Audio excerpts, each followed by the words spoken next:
महाराज जी, माता जी एक प्रश्न करना चाहते हैं। वो कह रहे थे कि उनके गुरुदेव एक श्लोक बोलते थे, वो उनका अर्थ समझना चाह रहे थे आपकी कि वो क्या स्थिति है। माता जी आप खुद ही पूछ लीजिए माता जी। श्री हेतु हरिवंश। जय गुरुदेव, प्रणाम।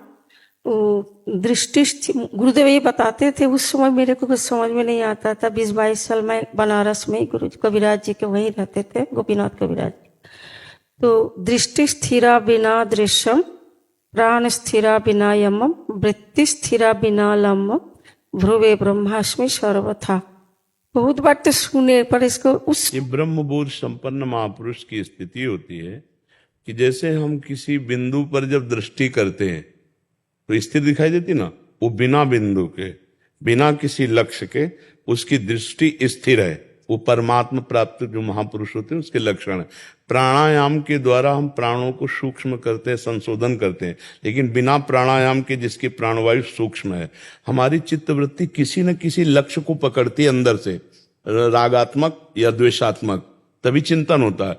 जो भगवत प्राप्त महापुरुष, ब्रह्मबोध संपन्न महापुरुष है, वो बिना किसी लक्ष्य के चित्तवृत्ति शांत है, कोई चिंतन नहीं, स्थूल सूक्ष्म कारण किसी का चिंतन नहीं। तो ये ब्रह्म प्राप्त महापुरुष के लक्षण। तो हम लोगों के लिए तो मतलब तो हम क्या करें कि जो मार्ग बताया गुरुजन उस पे चलें, और नहीं तो भरोसा ले लेंगे ऐसे गुरु का। जो ऐसी स्थिति को प्राप्त गुरु हैं उनका भरोसा ले लें, और हर समय जैसे आप संन्यास में हो तो गुरु प्रदत्त जो मंत्र है निरंतर उसको पहले चित्तवृत्ति में ला। देखो एक बात समझना होगा, ये आखिरी स्थिति है जो श्लोक है ना। अब हम क्या करें, पहले हम लक्ष्य में दृष्टि डालें।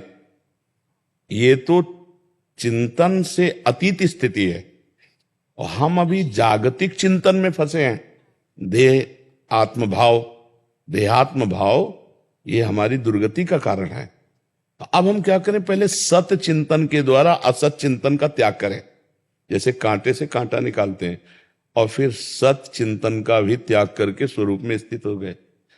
क्योंकि जितना चिंतन है वो करण से होता है, स्वरूप में नहीं। जैसे दीवाल घड़ी है, इसका सेल हटा दो तो सेकंड के सुई सेकंड में, मिनट की मिनट में, घंटा की घंटा में ठप हो जाएगी ना। तो दृष्टि ठप, प्राण, चित्तवृत्ति, सेकंड, मिनट, घंटा सब बिल्कुल रुक गई ना, सेल हट गया। सेल क्या है? त्रिगुण माया, देहात्म भाव, अंतःकरण में ममत्व, अहम, यही हटना है। ज्ञान के द्वारा हटा दे, और चाहे भजन साधन भक्ति के द्वारा हटा दे, दोनों के द्वारा हटता है। भक्ति के द्वारा तन मन प्राण भगवान को समर्पित करके जब निरंतर भजन करते हैं तो संसार का विस्मरण, भगवत स्मरण, तो तस्मित जने भेदा भावत, भगवान और भगवान के जन में अभेद स्थिति हो जाती। जानत तुम्हें हो जाए तो वो वहां पहुंच गया। या इन तीनों का त्याग करके, स्थूल सूक्ष्म कारण, तीनों जगत, तीनों शरीरों के चिंतन का त्याग करके अपने से अपने में स्थित स्वरूप में, अब वो ज्ञान के लिए बड़ा कठिन मार्ग है नहीं। लोक परलोक के समस्त भोगों से वैराग्य, और सत असत का ठीक निर्णय करने वाला विवेक, और इंद्रिय निग्रह, सम दम मनोनिग्रह, और तितिक्षा घोर सहनशील, उपरति समस्त भोगों के प्रति अस्तित्व ही खत्म। वैराग्य तो पहले ही हो चुका, और उपरति में अस्तित्व ही खत्म, और चित्त का समाधान, और घोर मुमुक्षता। तब जाके स्थिति में हमारा प्रवेश होता है कि बिना लक्ष्य के दृष्टि, बिना किसी अंदर के विषय राग द्वेष के, किसी भी चित्त वृत्ति में कोई राग द्वेष नहीं, संसार के त्रिभुवन के किसी भी वस्तु व्यक्ति स्थान का कोई महत्व नहीं, और चित्त वृत्ति स्थिर। जैसे भक्त चित्त वृत्ति भगवान में स्थित करता है, लेकिन यहां वो भी नहीं है। और प्राणवायु अपने आप सूक्ष्म है, क्योंकि चित्त मन एक ही बात है। जब मन एकाग्र तो प्राणवायु सूक्ष्म और ब्रह्मचर्य स्थित, ये तीनों का बड़ा संयोग है। ब्रह्मचर्य ठीक, प्राणवायु सूक्ष्म, मन एकाग्र। और जिसके तीनों एकाग्र हो चुके हैं और वो तीनों से हट चुका है, ममत्व हटा लिया, तो ठप हो गया। क्योंकि चल तो उसी से रहा था, अब वो करता हुआ भी कुछ नहीं करता, खाता पीता सोता जागता हुआ भी कुछ नहीं करता। ऐसा ब्रह्मबोध संपन्न महापुरुष की स्थिति होती है।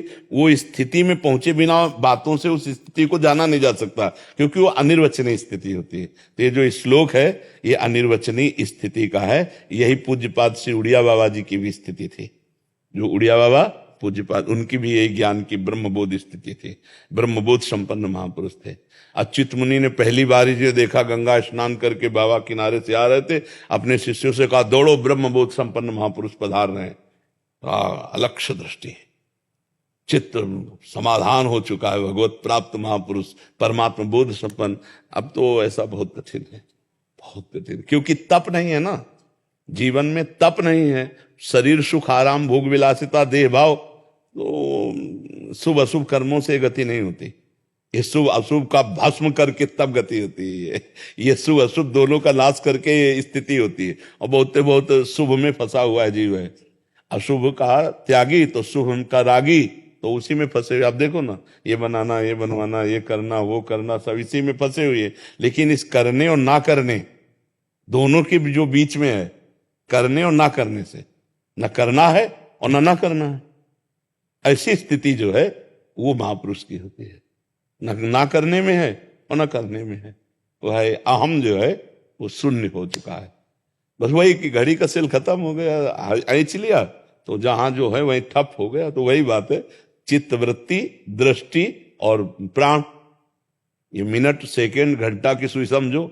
अब अहम हट गया तो सबका परम प्रकाशक जो अहम अपने स्वरूप में स्थित है, अब वो त्रिगुण के चक्र के द्वारा जो हो रहा है उसका कर्ता बचा ही नहीं। वो अलक्ष्य, एक ब्रह्म दृष्टि, एक ब्रह्म स्थिति। और ब्रह्म प्राप्त महापुरुष का शरीर भी ब्रह्ममय हो जाता है, सब कुछ ब्रह्म, सर्वम खल्विदम ब्रह्म ना, तो पूर्ण ब्रह्म ही हो जाता है। ऐसे बहुत से महापुरुषों के दर्शन गंगा किनारे हुए, जब भ्रमण करते थे ना, तो बहुत से, स्वामी अनंग बोधाश्रम जी दिगंबर रहते थे, करपात्री जी जाकर साष्टांग दंडवत करते थे, ऐसे वो महापुरुष थे। स्वामी मग्नानंद सरस्वती जी, स्वामी परमानंद जी, स्वामी सत्संगानंद जी, बड़े बड़े महापुरुषों का गंगा किनारे जैसे बचपन से रहे ना, तो सिद्ध महापुरुषों का दुलार मिलता रहा, उनके दर्शन, उनकी कृपा।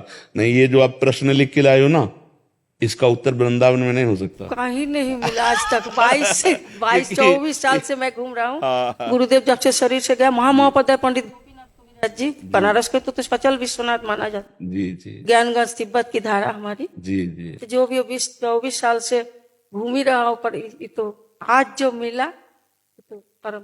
हाँ, मतलब हम विद्वता का नहीं, महापुरुषों के पास बैठे हैं ना, तो ये जो वृत्ति है ना, इस वृत्ति से परिचय है, इसलिए उसकी चर्चा।